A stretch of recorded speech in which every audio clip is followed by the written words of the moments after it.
Good day, this is Donna Brown with DB Tax Solutions. I am located in the state of North Carolina. So in this video, I want to talk about LLC. Very common, you've heard of it. It's limited liability company. If you have a small business and you want to take it up to the next level, be it more professional, you register with the state you reside in and you register the name of your company and you'll become an LLC. So as an LLC, you can be taxed in a variety of tax entities. So let's have a look at what these tax entities might be. So if you are a single member, your LLC has a single member, then you are a sole proprietor. So assuming you didn't request to change the tax entity of your LLC, then your default is a sole proprietor. And if you are a sole proprietor, you file the Form 1040, okay? That's what you file. And you use the Form Schedule C for your business. So your LLC and you is one and the same in the tax return. So you don't run a payroll in LLC because everything that the LLC earns is yours. You have to pay tax on it, okay? And everything that you earn here is also subject to self-employment tax. So I'm just going to put that right here. The self-employment tax is 15.3%, okay? And so that's the SE tax, but then there's your income tax, your own personal income tax. So whatever that income might be, you could fall into a 12% tax bracket, 22%, 24, 32, 35. Okay, those are the tax brackets. 10% also, the lowest one. But that could be your whatever that tax bracket might be, okay? So depending also on your filing status, if you're single, married, filing joint, head of household, okay? So whatever your income here is subject to the self-employment tax and tax bracket. So if you were to be in a 10% tax bracket, then your whole tax would be 10 plus 15.3 would be 25.3 tax, okay? So now let's look at the other tax entity for your LLC. It's going to be partnership, okay? This is if you have at least 2 members right here in your partnership. And this one you'll file the Form 1065. Okay, so that's the tax form that you will file with this, and this is due March 15th. So that's your default. As soon as you have 2 members, you don't have to do anything or file an election or anything. You'll automatically have to file this form. And so from this form, you'll get a report called K1. And from that, you'll take that report, which is your share of net income or loss from the partnership, and you'll take that and file it into your tax return, individual tax return instead of using the Schedule C. You'll now have a K1 report.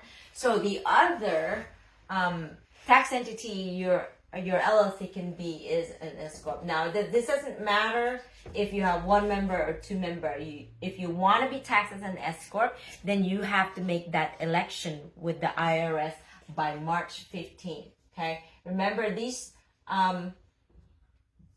2 partnership and S corp, they're due March 15th, so they're about a month earlier than your regular tax return. Okay, so S corp means that you are it's also called a subchapter S, and so now you're separating yourself from your business entirely. So this is like another person. So these also has to file their tax return, which is called Form 1120S.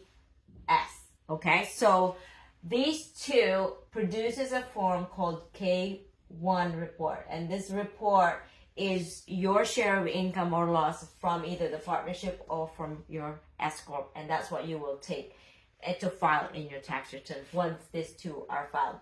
Okay, I want to focus a little bit on the S corp and what benefits there are for being an S corp. Once you've reached a certain level of income, that you can take benefits from being an S corp. Okay, so being an S corp, that means you have to run payroll. Okay, the payroll, so you are a shareholder and an employee at the same time of your company. So when you're running the payroll, you have to make sure it is what the IRS require as reasonable pay. Okay, that's very, very important.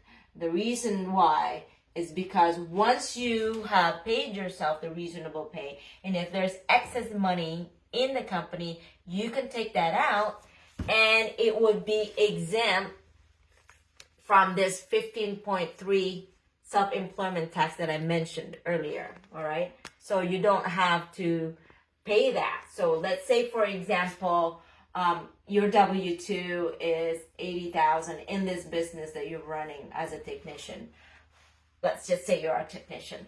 And so you paid yourself at $80,000 and then all the other expenses and income in the company, and you still have a net of $100,000. Okay, so overall, if you kind of essentially look at it after all the expenses, you pocketed $80 for your W-2, you paid yourself, plus there's still a net income, so essentially you made $180,000, okay?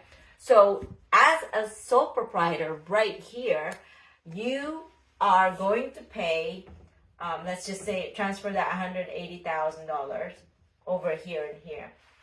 You are subject to the self-employment tax, which is 15.3. You have to pay tax on that, and whatever your income tax bracket is going to be. So let's just say if it's 10%, you're paying 25.3%. Okay. Well, obviously you're not going to be in the 10% bracket because this is a much higher income. So you could be in the 24. Let's just say it's 24 tax bracket. So now you're looking at 39.3 tax. Okay.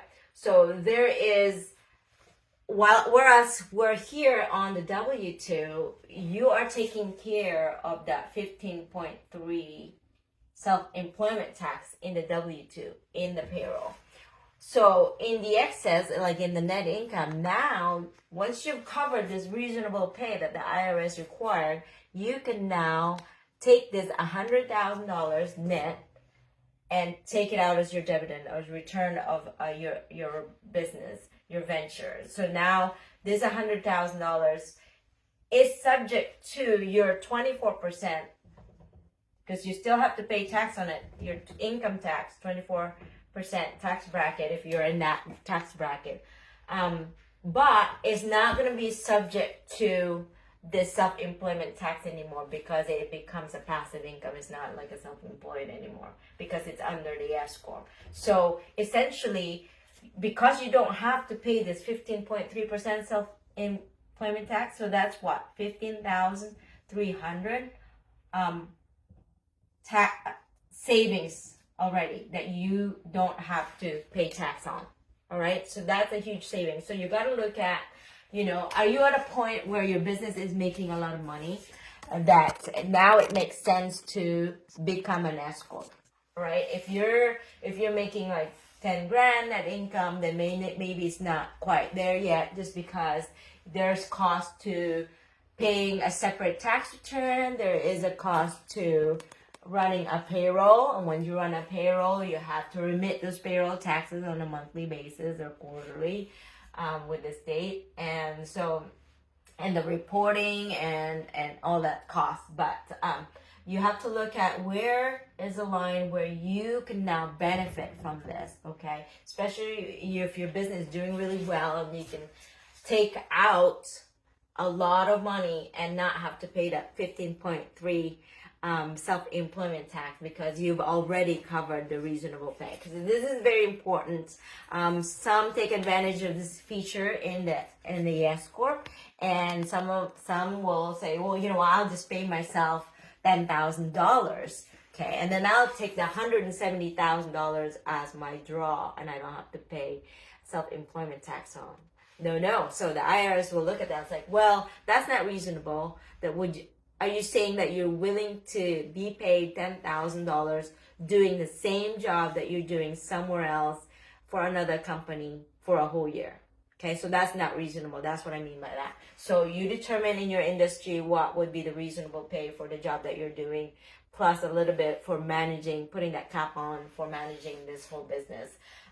But there is great benefits to becoming an S Corp, converting your LLC as an S Corp. There are other features in here. You can set up a 401k and you can pay yourself a retirement, and then it reduces the income. Also, you can do a self-employment, a SEP retirement fund in the business, and you can do that as well with sole proprietor in any of these tax entities. It helps reduce your taxable income. Meanwhile, you're taking advantage of the benefit from the company funding your retirement. So that's what LLC, what the tax entities that you can have with LLC, a sole proprietor, partnership, and an S corp. And I delve more a little bit on the benefits of being an S corp in case some of you are wondering. Reach out to me if you have any questions, and we can strategize to see and have a look to see if you'll benefit from that. And there are other features in the S corp tax entity. So until next time, this is Donna from DB Tax Solutions.